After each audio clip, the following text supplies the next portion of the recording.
Hey everybody, this is Tom, otherwise known as Scary Spikes, and welcome to another Star Citizen video. Today I'll tell you all you need to know about the MISC Freelancer, a wonderful all-round ship that is great for both beginners and veterans alike. Before we get started, make sure to like the video if it's helpful to you, and subscribe if you're new. We post videos weekly. Additionally, make sure to ring the bell so that you never miss a video in the future. We stream Mondays, Wednesdays, and Fridays over at Twitch, and it's at 8 p.m. Eastern, so make sure to join us there, as well as our Discord community, which you can find in the description below, of people who would love to meet, chat, and play with you. Before we get into the video, I also want to tell you about a special giveaway. We'll be giving away this exact ship as part of a game package which includes Star Citizen, as well as Squadron 42 and some starting UEC. If you'd like details on that, please make sure to join us on our Twitch stream live. Again, links in the description below. Without further ado, let's get into the video.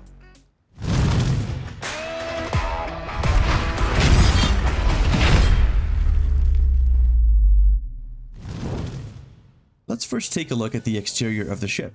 At the very front, we can see that it's got the signature, very well-rounded canopy and cockpit. It is really nice to be able to see outside of it. Unfortunately, it doesn't give you a lot of view from top to bottom, but a really great view from left to right. It's a bit of a signature design from MISC, and some people love it and other people hate it. I would say the majority of the people dislike this design because it does make it overall a little bit harder to see, but there is a very spacious space inside of the cockpit, which makes for a really comfortable seating arrangement for you and 3 other crew members.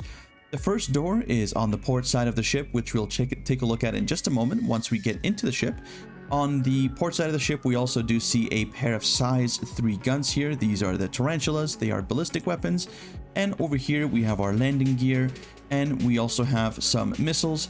There's a combination of size 3 and size 2 missiles here with the arrestor 3s as well as the ignite 2s on each wing. Then we also have the main thruster here towards the back. Furthermore, towards the back, we do have the main cargo ramp of the ship, and moving along to the starboard side of the ship, we have another wing and thruster, as well as additional size 3 and size 2 missiles, the landing gear, and the other size 3 tarantula ballistic weapons. Moving around, we see that we have the single landing gear on the nose, as well as some lights on the front of the ship, and here we are at the canopy and cockpit again. Getting into the ship, there's 2 different ways of doing so. The first is with the aforementioned door on the left-hand side of the ship here on the port side, which will extend the ladder and allow you to climb through. There is also a door that closes here, so this can act as an airlock to make sure that you are safe if you don't have your helmet on, if you'd like to do some EVAs out of the ship. Looking over this way, we can see that there is the cockpit on the front of the ship. As you can see here, the cockpit has a wonderful view from the left to the right, but unfortunately an extremely restricted view from the top to the bottom, which it does make up for a little bit by having this Boeing 737 style eyebrow window on the top. Unfortunately, this doesn't really do too much to negate the fact that you can't really see too much out this window.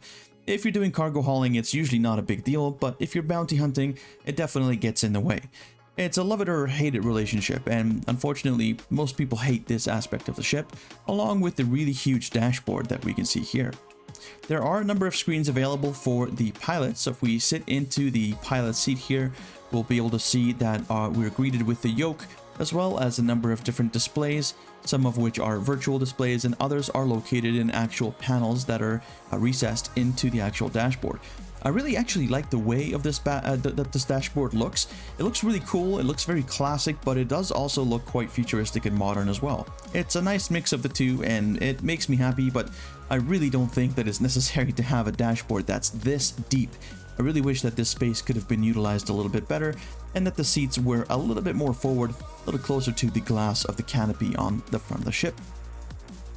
Stepping out of the pilot seat, we'll notice that we have a very similar set of controls here for the co-pilot. This is one of those very few ships that also has a large amount of MFDs for the co-pilot, and it's pretty much almost the same as for the pilot, with the exception of maybe 2 MFDs, as we can see there. So this is one of those ships that I was talking about when I was doing my Cutlass Black video, which makes it a lot more interesting for a co-pilot to assist you with things like shields or power, or heat dissipation. And if you haven't seen that video, by the way, you can check it out by clicking on the link on the top right hand corner of the screen. It's another one of those ships that's a good all-rounder, and usually most people are looking at a toss-up between this and the Cutty Black. If you're interested in a comparison video, let me know. It's something we might consider to do in the future. Moving on to the rear of the cockpit, we can see that there are 2 additional stations here for what's presumably flight engineers with a single MFD on each side, and these will be able to assist you with managing things like, your shields or heat, or for example your power, if you don't have a dedicated co-pilot to assist you with those features. Moving into the rest of the ship here, we can see that we have the crew quarters. It is quite narrow, but these are relatively safe and comfortable places to sleep. And as you can see, as we have inscribed here on the side of these bunks, these also double as escape pods, so it's really quite nice. It's definitely a very industrial look, and it definitely doesn't look as comfortable as some of the beds on the Aurora, for example, or not the Aurora, I apologize, the Constellation Andromeda, which is a ship that's maybe just a little bit larger than this, but also has a similar crew size. I feel like these beds definitely are not as comfortable, but they definitely serve the purpose, and they are doubling as escape pods, which is quite nice, and doesn't mean that the crew has to run very far away when it comes to abandoning the ship. Unfortunately, the escape pods don't work as of yet, and so we'll need to wait for that to be implemented at some point in the future. As we can see here, we do have another panel. This is currently not operable, but I imagine this will be some sort of engineering panel that may be available in the future. And this is a door that you can open here. This is basically the washroom, so you'll be able to use the sink here as well as a shower. And ultimately, I believe there will be a toilet here, although it's not accessible at this time. Turning around, we have another storage locker here. This is presumably for some food and drinks. There's a food and drink machine stored in here. I'm not sure if this is something that we'll be able to remove and maybe put a gun rack or something else in later on. That would definitely be really interesting, but for the time being, that's what's in here at the moment, as well as the airlock for getting in and out of the ship, as we've seen earlier. Moving towards the rear of the ship, we have our first compartment for cargo. There's some limited space for cargo here with what looks like 12 SCU worth of cargo, as well as at the top we have a docking collar that can be used to dock with the station. Of course, that's not something that's available quite yet. It will be coming in 3.13, but that will only be for selected ships like the Hammerhead. I'm sure that in the future this will be something that will be extended to other ships, but this is quite nice to have, and there's some metals, as you can see here, that we've already purchased, and we're going to haul back to somewhere to sell. This is the main cargo area here, and the total amount of cargo that the ship can transport is about 66 SCU, so there's definitely plenty of space in here to put cargo. Alternatively, you can put some smaller cars or vehicles in here. It should fit a rock, although that will be a bit of a tight fit. You might want to just go with perhaps a PTV just for getting around, or maybe a smaller vehicle to get around in, like one of these space bikes. On the back here, we see that we have an inoperable panel, and then we also have the door on the back of the ship, which will simply just open and close, allowing you easy access to the ship.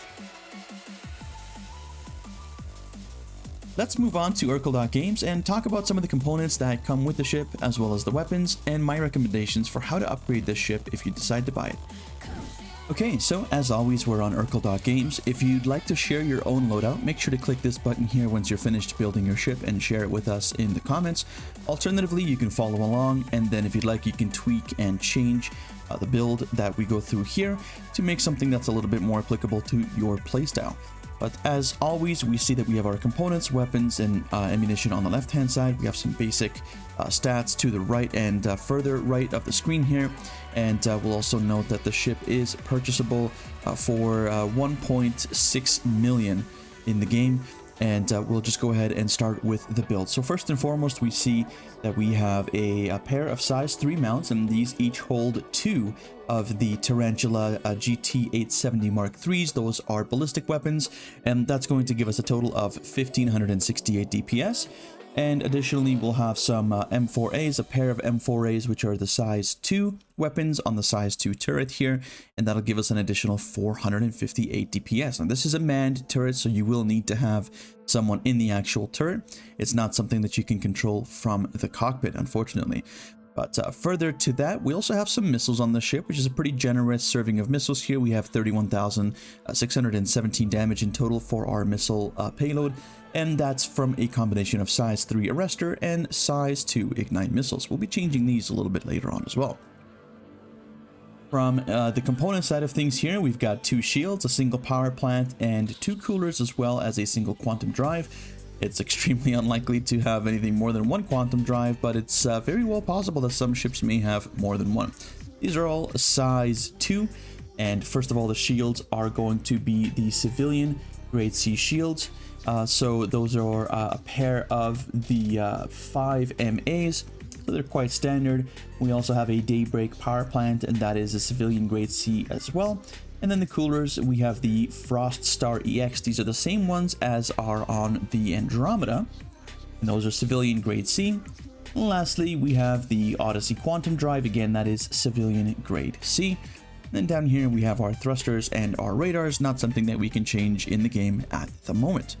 Okay, so let's start with the weapons and start changing things around. First and foremost, as you can see here, we can't really change the size of the mount, as the mount is proprietary to the actual ship, and so we'll only be able to change the weapons. For my personal preference, I really like laser repeaters, especially on these kinds of ships. And also, in my opinion, I feel like the attritions are pretty decent, but these kinds of ships don't really have big enough coolers to facilitate the kind of overheating that you'll need to run the attritions at a reasonable fire rate and damage, as these do quite a bit more damage when they're overheated. So they're not really the most efficient to use until you really start hitting size 5 and up. So for that reason, I prefer to go with the Panthers here. That will give us already a little bit more DPS. This is the CF337 Panther laser repeater. We'll have 2 of those, as we've had 2 weapons on the other one on the same size 3 mount. These are size 3 weapons as well. And then moving over to the other side of the ship as well, here we'll go ahead and choose that. And as you can see, we did increase the DPS a little bit as well. I really like the Panthers because there's unlimited ammo, so for newer players this is really helpful. Additionally, they're really reliable, they don't overheat very easily, and they have a good amount of DPS versus range. So they're a good overall weapon to use on this ship, and I really like the size 4 Rhino repeaters as well on some of the larger ships like the Andromeda.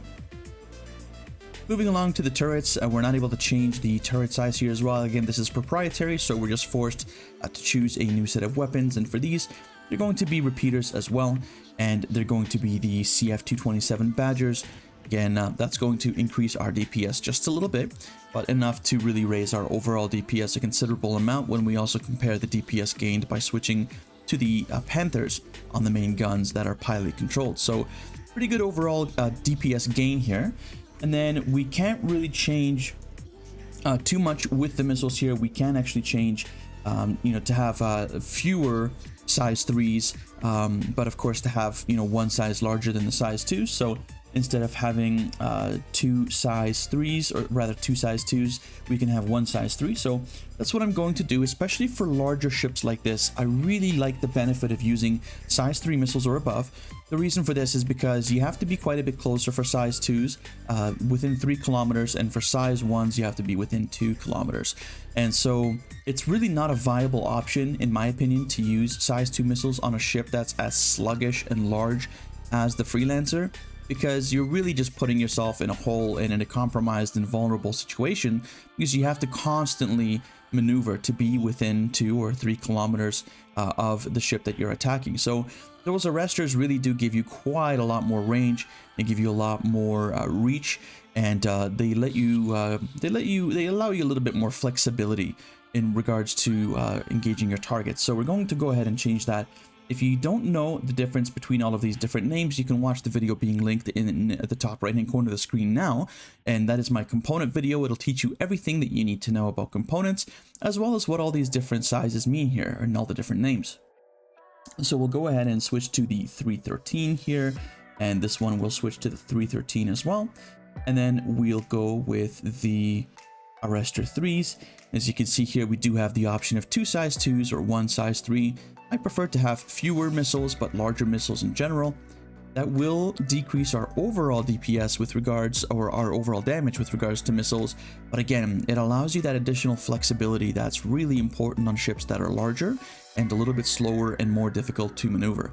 Especially with the Freelancer, I found that when you're trying to maneuver, when you're above the red line for speed, it's almost impossible. So having a little bit of that extra leeway is really helpful.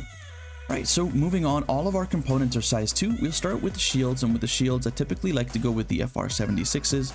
They're pretty much my go-to. In some cases, I do also go with a Rampart and an FR76. If you're looking for something that's a good mix of regen as well as shield pool, these two usually work really well with each other, and these are size 2. So these are the ones that I use on the Andromeda as well.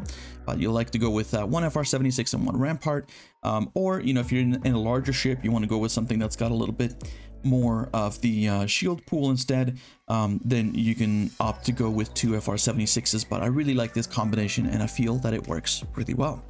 Moving on, we have the size 2 power plants, so we'll move on from the Daybreak and we'll get our tried and true and tested JS400. I love this thing.